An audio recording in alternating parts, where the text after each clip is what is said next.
Okay, let's move further a bit on our language development process. We said it's the names first, and then sounds and symbols, and then they get connected. And within each of them, there is a logical process, sequential process from simple to complex. For example, in sounds, we said we will create an awareness of the beginning sounds. It's bat and ball, and then rhyming sounds, then the ending sound, bat, fat, and the middle sounds are a little difficult for the children to identify. They will come at the end. At least I don't recall anybody told me in 16 years of journey, and that too I expect the same from my teacher, born from the same system, that how many sounds were there. We knew A, B, C, D because we counted at some point in time ourselves. There were 26, but how many sounds? Sounds are 44. That means one alphabet represents more than one sound, or some combination of alphabets are representing sounds. How? Let's take a couple of examples to understand it.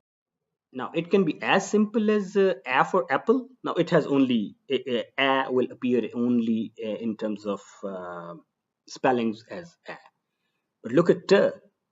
T in spelling is appearing in three different ways: T, double T, and ed.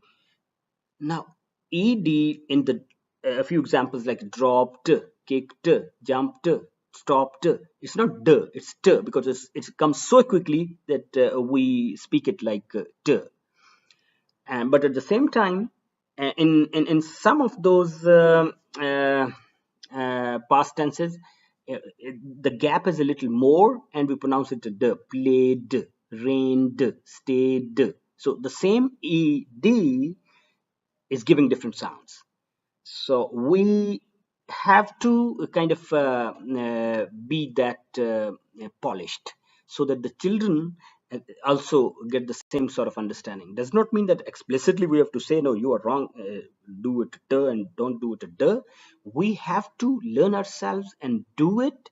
And you know these colors, the green and these colors are the same research based and complexity based color coding, so that we go from the very simple one first, the utility based principle, as we said, the most useful words, the simplest words first.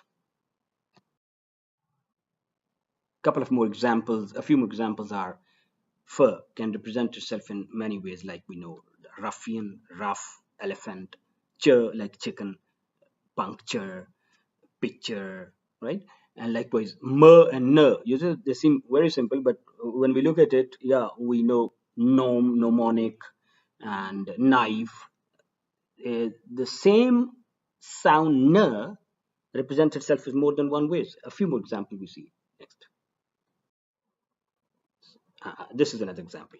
Uh, Now the vowels and then combination of vowels, we call them diphthongs. They also have a logical sequence within. For example, we teach met, sit first because they are simple, and then where the vowel comes like make, slate, where at the end there is a silent vowel, that comes a little later. It's a little complex than that our research suggests.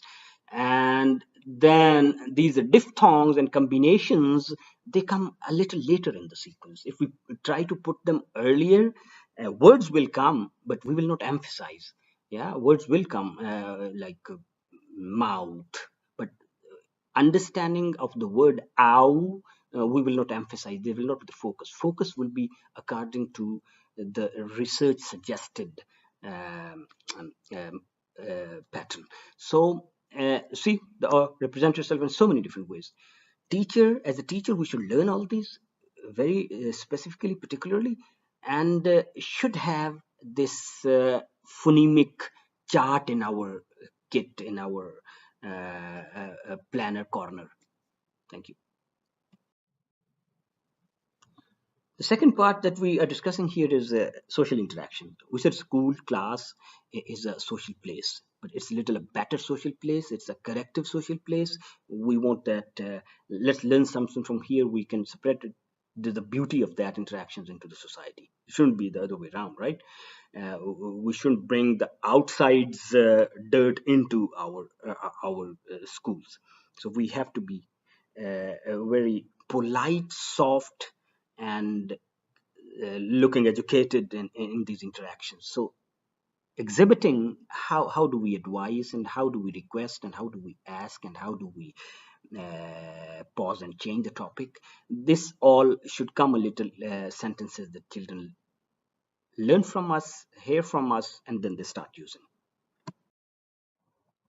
At least I don't recall in my education journey, 16 years, that a teacher or anybody kind of explicitly was caring about these things, or exhibiting these things. Yeah, how to ask for direction, and how do you tell direction, go right, turn right, or what do you think? What about this? Sorry, I can't. How about this? Yes, okay, good idea. I guess, sure. If we are using these things for requests and interactions and appreciations and suggestions and advices, and introducing children to other children, have you met? Otherwise, they will be talking, come, come, come, come, come, sit, sit, sit. No, we have to be a little polished, a little educated, and nuanced, linguistically better. This thing, come, come, come, and can, that flibrish or whatever should not be in the language center particularly. And this important lesson we will keep repeating for ourselves. We have to be clear, loud, repeated. We should say sentences so that the children listen it properly, right? And the other two lessons, please don't fast forward, and please don't be perfectionist, right?